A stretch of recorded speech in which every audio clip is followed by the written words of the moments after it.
વાપી ખાતે મનપાનું પ્રથમ બજેટ રજૂ કરાયું। ₹754 કરોડ આવક સામે 747 કરોડ ખર્ચનો અંદાજ। નવા ભળેલા વિસ્તારોના વિકાસ પર વિશેષ ભાર। મોટા પ્રોજેક્ટ્સ કરતા પ્રાથમિક સુવિધાઓ પર ધ્યાન અપાયું। લોકો પર કોઈ નવો ટેક્સ લાદવામાં આવ્યો નથી। નગરપાલિકાના હાલના ટેક્સ યથાવત રાખવાનો નિર્ણય। સર્વાંગી વિકાસને ધ્યાનમાં રાખીને ઐતિહાસિક કદનું બજેટ રજૂ કરવામાં આવ્યું। 27ના બજેટ આજે માન્ય વહીવટદારશ્રી મંજૂર કર્યું છે। એમાં આવતા વર્ષે 754 કરોડની આવકનો અંદાજ અને 747 કરોડના ખર્ચનો અંદાજને માન્ય વહીવટદારશ્રી મંજૂરી આપવામાં આવી છે।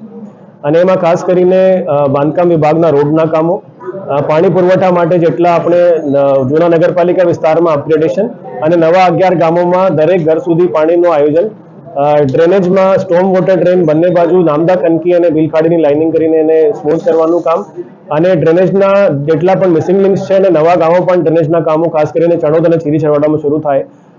સ્ટ્રીટ લાઇટ નવી 3500 આ વર્ષે આપણે આયોજનમાં લીધેલી છે। અને આ સિવાય આંગણવાડી હોય, અર્બન પીએચસી હોય, સ્પોર્ટ્સ ફેસિલિટી હોય, ગાર્ડન ડેવલપમેન્ટ હોય, સિટી બ્યુટિફિકેશન હોય, સીસીટીવી સર્વેલન્સ હોય, આ બધાને આપણે બજેટમાં સ્થાન આપવામાં આવ્યું છે। આજે અમે પહેલું ફાઇનાન્શિયલ યર વાપી નગરપાલિકા બનીને કમ્પ્લીટ કર્યું છે। પ્રથમ વર્ષમાં અમે ઘણી બધી લર્નિંગ્સ થઈ છે અને આપણે કામોનું આયોજન પણ થયું છે। આવતા વર્ષે લાસ્ટ યર કરતાં પણ અમે ડબલ કામો કરી શકીએ આ પ્રકારની અમારી તૈયારી છે।